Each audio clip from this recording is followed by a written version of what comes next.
Welcome to Career Spotlight presented by Educational Opportunity Centers, EOC. My name is Bill Leonard. I'm an academic specialist with EOC, and I'll be your host on this career exploration and discovery journey.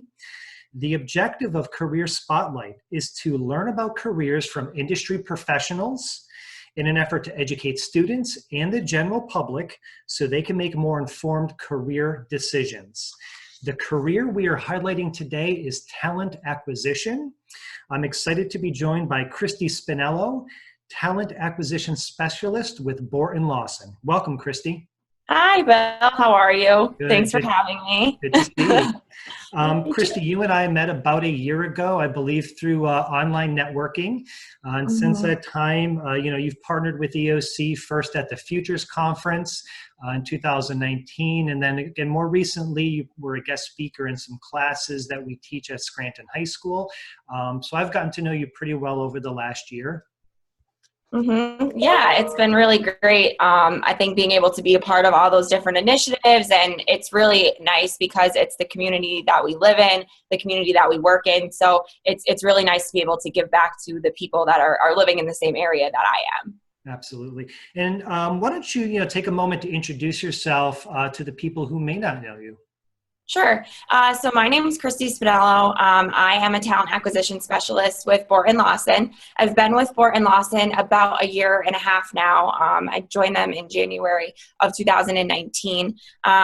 Before that, I spent some time working in the retail industry. I spent some time in the healthcare industry, and now I'm working in the engineering industry, which is a lot different than I thought my career would go, but it's been my favorite industry that I've worked in so far. I have a bachelor's degree in marketing and management from Wilkes, and then I have a master's degree in business administration from Wilkes as well. And I'm also a SHRM member, so the Society of Human Resources Management, and I have my SHRM CP certification as well that I have. So. Excellent. So I think the first question is, what the heck is talent acquisition and how does it differ from recruiting, if at all? Yeah, so it's funny because I think I get this question a lot. A lot of times people will just say, I need you to fill this position for me. I have an open position. So that's where the recruitment piece kind of comes in. Recruitment is basically filling an open spot. I would say talent acquisition is very different. And the reason I say that is because it's more of a strategic position within an organization. So you're not just getting a position and having to fill it. It's your succession planning. You're working on outreach. You're doing career planning. We do a lot with STEM organizations at Borton-Lawson. So how can I partner with middle schools? How can I partner with high schools, technical schools, four-year programs and colleges? And it's kind of very more integrated, I would say. So you have to wear a lot of hats and be able to do a lot of things. We also do a lot with onboarding. So we're revamping our entire onboarding process right now. We have a professional development program at Borton-Lawson that I work on. So talent acquisition is a little bit different because I think you really have to be able to put the whole picture together and how does my company work for you? And how can I make you have a good experience as opposed to just, I have this open position and I need to fill it. So that's kind of where the differences lie, if that makes sense. Sure, got it. And how does talent acquisition fit into, human resources function as a whole? Yeah, I think that, talent acquisition is about people. And the first word that you probably think of when you hear of human resources is people. So in my group, we have an HR director, we have myself, we have a benefits and payroll specialist, and we have a generalist. So each one of us kind of wears a different hat, and all of the roles that we do kind of brings together our strong HR team. So talent acquisition really fits into that piece because how are we getting our employees engaged? How do we want people to join us? How do we want people to come on board? We're constantly doing feedback surveys and things like that, which is another piece of my job. So how was your first 90 days with us? And what can we do better? And what can we add in more? So it's really crucial for me to stay in the loop of what everyone else on the team is doing, because then I know what's coming ahead and what seems to be coming to us and to fruition. Because if we don't have those conversations, we don't plan, and a bomb gets dropped on us, then how do we fix it? And how do we continue moving forward and doing what we need to do? So it's really important that I communicate with everyone on my team and everyone that's in the organization as well. Great. And I know you talked about, succession planning, recruiting. What are some of the other responsibilities or activities of a talent acquisition specialist? So in my role, and talent acquisition can be different, I think, anywhere you go, depending on how big your organization is. Like if you work for a super large organization, you may be a talent acquisition specialist and there may be 10 of you. For me, there's only one of me because our company is we have a little bit under 200 employees. So, I'm doing that whole piece, which I really like. And I like being able to kind of oversee that portion. So, the first step is the interviewing process. So you're doing your recruitment, then you're doing your hiring, then you're doing your orientation, then you're doing your onboarding. So it's a full cycle. So I would say that's a big part of my job. I do run the internship program that we have as well, which I really enjoy doing that because it helps me be able to kind of connect with new people that are coming into the organization. And the hope is that we can bring them on board and at some point in their career, they'll be a full-time employee for us. So I like that because I can kind of see it from start to finish and really connect and help those students with things outside of just how do I get a job? How do you have conversations with people? How do you connect with people? How should you, make sure you accept a calendar invite and actually show up? So there's a lot of things like that, that I do as well. Employee engagement, we're doing a lot right now, being that everybody is kind of, their work has shifted and their environment may have changed. So we're doing a lot with that and a lot of public speaking. I feel like I do, which I'm not sure I realized it when I kind of got on this career path that I would do so much of it. But my past experiences have really helped me kind of prepare for that and feel comfortable and be able to connect with people and network. Great. And, in human resources, you mentioned probably 7 or 8 different roles that there are. For someone who's thinking of going into talent acquisition, what does a career ladder or lattice look like? What are some development opportunities beyond their current role in talent acquisition that they might be able to work toward? Yeah, and it's funny because when people ask me that, even, when I'm having conversations with my supervisor about development and where do you want to go? And talent acquisition can literally be anything that you want it to be. And, you can kind of Google and search talent acquisition career paths and you'll get so many different ways of how you can kind of integrate yourself. And I firmly believe that there's titles right now that will come to fruition in the future that probably don't even exist yet, because a long time ago, talent acquisition, nobody really knew what it was. Nobody talked about it. Nobody discussed it. People, the HR person in the organization, there was one and they did everything. So now that you're kind of being able to specialize more, I've seen, before this, I was a recruiting manager. So I was in a management role, but I was doing a couple of different things compared to what I'm doing now. Most of my job at that point was more hiring, placing people. We need people here, here, and here, and this is how you get them there. So it was different, but I think that it kind of depends on what you want it to be, and it depends on the organization you work for and how much autonomy you have to make the position your own. So you can go into a management track. You can, if you want to veer off talent acquisition and go into payroll and benefits, you can do that. If you want to focus more on employee relations or employee engagement, you can do that too. So it's hard for me to say what the actual career path is, because I started as an HR manager, then I ended up as a recruiting manager, and now I'm a talent acquisition specialist. So I've had different titles, you could say, but my roles have been completely different and I've done completely different things. So I would say that this role is the one that I've probably enjoyed the most, just because of all the different things that I can do. I can get my hand in different pots and connect with people all throughout the organization at every level possible. Excellent. And, what type of education do most talent acquisition professionals have? What level of education? I would say from what I've seen, a lot of people have 4-year bachelor's degrees, whether you go to a school that has an HR specific degree. Mine didn't. I got that double major in marketing and management, and both of those pieces have really helped me because we have our own marketing department at Borton-Lawson, which is great. But I work with them a lot. And when they are working on something or we're working on something together, like they can trust me to be able to kind of take an initiative to a certain level that they're then able to oversee because I have that background. And the public relations side of things sometimes comes to be very helpful. But there's some people that have 2-year associate's degrees, and there's some people that, maybe have not had the opportunity to go to college, but they've spent so much time working in industry and learning that they are literally a book of knowledge and they know so much, and it doesn't really matter. So I think it just depends on what your path is. And then there's some people that have master's degrees. I mean, for me, the thing that's really important is kind of just being able to stay relevant and stay up to date with what's going on. So like the SHRM certification was something that after I got my master's, I really wanted to study for and take the test for that.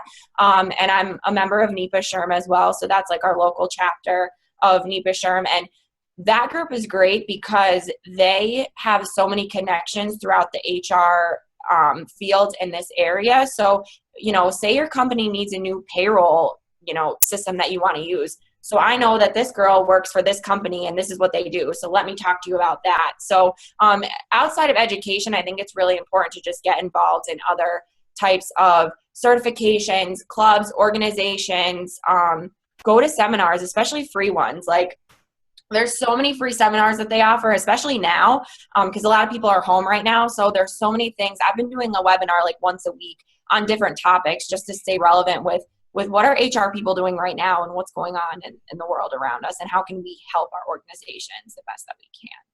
So it sounds to me like certifications, continuing education, being a lifelong learner is going to help you succeed and advance in your career. Is that accurate? Yeah, I mean, I would think so. And HR changes just like technology changes because we are using technology a lot of times to do our jobs. So, the big thing now that I want to learn more about is HR analytics. So that's something that has kind of come to fruition over the past, I would say, like year or so. And how can you use that type of information to determine what your business is going to look like in the next 3 years, the next 5 years. So that's just something that I want to learn more about. But always kind of trying to figure out, okay, what do I feel like I'm somewhat of an expert in and what don't I know much about? And that's why HR is so nice because it's so multifaceted. Even talent acquisition is multifaceted. Like we talked about, there's so many different things that you can do and places that you can go with it. And that's why I like it. I think this career is good for someone who doesn't like the same thing every day, because it's just not going to be like that. It's not going to be like that at all. Absolutely. So talk about skills. There's technical or hard skills. There's soft skills or people skills. So, in your opinion, maybe your experience, what are some of those people and technical skills that, will allow someone in talent acquisition to be successful? I would definitely say the first one is communication. Being able to connect with people who are on all different levels, who all have different needs, and who all want something different from you. So like for me, when I joined Borton-Lawson, I never worked for an engineering industry before. So for me, not only did I have to learn about the industry, but I had to learn what each different part of our business does and what we need them to do to run. So, I spent so much time communicating and sitting down and listening to different people in the company, some that have been there for a year and some that have been there for 20 years. So I think communication and active listening is probably something that will really help you be successful. As for technical skills, I mean, your basic email, your phone, being able to communicate with people. And the thing that's funny is, it used to be this whole thing we talked about, work-life balance, right? And you had to leave your job at 4:00 and go home and never talk to anybody again until you got back in the next morning. And now I would say it's more like work-life integration. So, for me in my role, like I have to be flexible sometimes because there's events that I get invited to that are after work, or there's events that are going on during the day. So then how do I prioritize my work to still get done if I'm not in the office? Or maybe there's a candidate that we're really interested in that's reached out to me on LinkedIn and it's 7:00 at night. Well, guess what? They're free, so I'm going to talk to them. So, outside of the technical skills and the basic, like I need to be able to communicate with people, I think you have to also be flexible you have to be adaptable, and you have to realize that things are always going to change. So how do you adapt to that, and how do you relate to people and make sure that you're getting your message across to what you want, and having respect for people too and their time. I mean, especially in the industry I work in, you know, we're busy and we have clients and we're doing work for those clients. So when I need something from some of our employees, I have to make sure that it works with their schedule as well, so that we are both kind of on the same page and I'm not taking them away from the work that they need to get done as well. So. Excellent. So your job seems awesome. Your profession seems great, but I'm sure it's not all roses, right? I'm sure there are challenges that may come up either, you know, with the company or just within the profession. You know, you said it's always changing. So for someone thinking of getting into talent acquisition, you know, what are some of the challenges that they need to be cognizant of? I think the biggest challenge is knowing the business that you work for. I mean, how do you sit back and tell someone, you really should work for my company, but you know nothing about it? So that was probably the biggest challenge for me when I first started, was like, okay, what the heck is an engineer? What do they do? And why do we have so many? And they all do something different. So, you know, we're a multifaceted company, and we have different professions and different people that do the coolest things all throughout the day. And how was I able to kind of capture that? And I think that that's your biggest thing. Like if you want to promote your company, you want to be invested in the culture and you want to be engaged, you can't do that until you actually know what they're doing. And I've been very fortunate that I have some really, really great people that I work with who have sat down with me from day one and have talked to me about, you know, this is what we do and this is how we make this happen. And this is what we need from a candidate that's going to fit in with our culture. Because you have to remember, like, you know, the recruitment side of things in your head is like, okay, fill this position. But the talent acquisition part of your head is like, now we need to get them to stay and we want them to have a good experience and we want them to be engaged. So how do you kind of connect those two? Because it's super easy to say, okay, I have 10 candidates for you.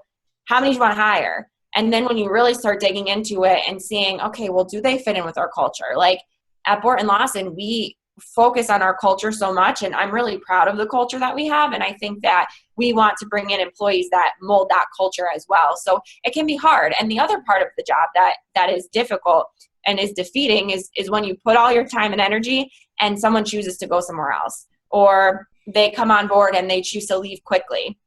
And you really have to determine how much of it could you have controlled. And that's why we do all those surveys and we kind of get involved with that, because we want to make sure we're not missing anything. And we know, like, that people sometimes things just don't work out or their lives change and they have to do other things and they have to adapt to a different environment, or maybe they're moving and we're not located. We're only in Pennsylvania. We do work all over the place, but our 4 offices are in Pennsylvania. So if someone needs to move out of state and we can't make accommodations, or you know, they need to go somewhere else, and they do. So, you know, I think that's what's also hard. You have to not be hard on yourself and know that there's only certain things that you could have controlled in that process, because it's like you make a sale and you're like, okay, and then it doesn't work out. So it's the same thing for anybody that is in a job that is working towards something and it just doesn't work out, and it happens. But, you know, I could say that it's really important to be able to kind of connect with people from the beginning and see what they want, and hope that you can do that for them the best that you can. So those are some things that sometimes you might struggle with, but don't get defeated. It happens to everybody. And you know, at some point you kind of learn to just move on. Sure. So what advice would you give to a student, maybe a career switcher, maybe a job seeker who's thinking of pursuing this profession? Are there things that they should do now that would maybe allow them to make good decisions in the future about their career? Yeah, I mean, I think that if you're a student, the first thing that I would do is get on LinkedIn, start building your resume, and try to get an internship. So internships were kind of what got me on my career path. My first internship was with a big box retailer, and I started with them. I think it was my junior summer into my senior year, and I knew before I finished my senior year that I had a job. And I started working with them, and I stayed with them for about 2.5 years. And I learned a lot, and I learned what I liked about HR and I learned what I didn't like.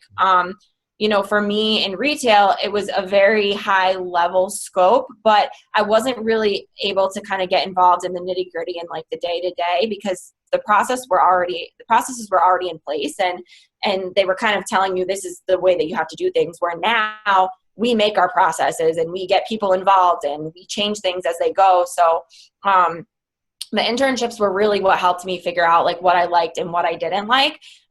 If you are someone that is not, you're out of college now and you're in a career that you don't like and maybe you want to make a switch, there's people who, like, I have friends who are accounting majors and have reached out to me and said, I really like recruitment or I really like HR. How do I transition? And you can transition and there's never a time where you can't, but you have to be mindful that you're coming in essentially then as an entry-level employee. So being able to take a step back and kind of start from square one and say, okay, these are the things that I have done and these are the things I know, but this is all the stuff I haven't been exposed to. So how do you help me get exposed? And, kind of taking a step back and being okay with that.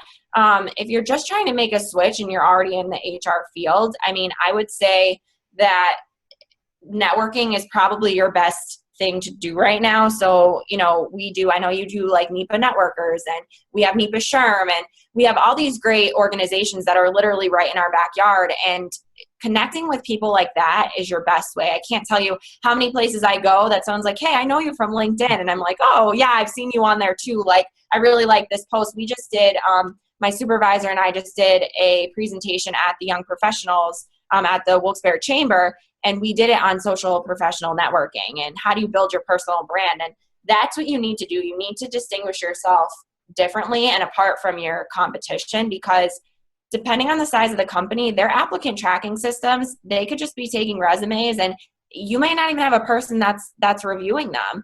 Like, I review every resume that we get because I'm able to, but some companies don't have that ability. So how do you distinguish yourself differently and set yourself apart is really what's going to help you become noticed in this type of career. Yeah, that's great advice. Internships, networking, absolutely agree. So my final question, is there anything else that you would like our viewers or listeners to know about talent acquisition? Any final thoughts, anything we haven't covered? I think we covered a lot, which is good. But, I think that if you're someone who really likes to think outside the box, you like to connect with people, you like to kind of integrate your own processes into an organization, depending on who you work for, those leaders are going to look to you and they're going to look to you to say, hey, I really think in the next 5 years, these are the types of people that we're going to need for our organization. And if you're a forward thinker and you kind of like getting involved in different initiatives like that, I would say that this is a really good career path for you. But you have to stay relevant. You have to keep learning. You can't get stagnant. You have to keep connecting because you can kind of get lost really quickly. Or you could pigeonhole yourself and you don't want to do that. You always want to get involved. I'm always in my boss's office. Hey, what can I get involved in? Can I do this? Can I work on this? Can I work on that? And luckily it's really great that Borton-Lawson allows me to do that. But if you're kind of in a position now where you don't feel like you can do that, have those conversations, see what else you can get involved in, because you wouldn't realize how much talent acquisition touches so many parts of the business and can really help you be a strategic thinker and help you move the company forward. So those are my parting thoughts. Well, thank you so much. And, on behalf of EOC, I want to thank you so much for sharing your experiences, your knowledge, and your passion for talent acquisition. I know we appreciate the support you've given EOC, and I'm sure our listeners and viewers, appreciate the information you've given them. Yeah, thank you so much for the opportunity. I appreciate it. I love sharing this information with people and being able to tell them about the fun parts of my job and what I really like to do and kind of what gets me moving every day. So I really, really appreciate it. Thank you so much. Yeah, thank you and best wishes to you. Thanks, Bill. Bye-bye. Bye.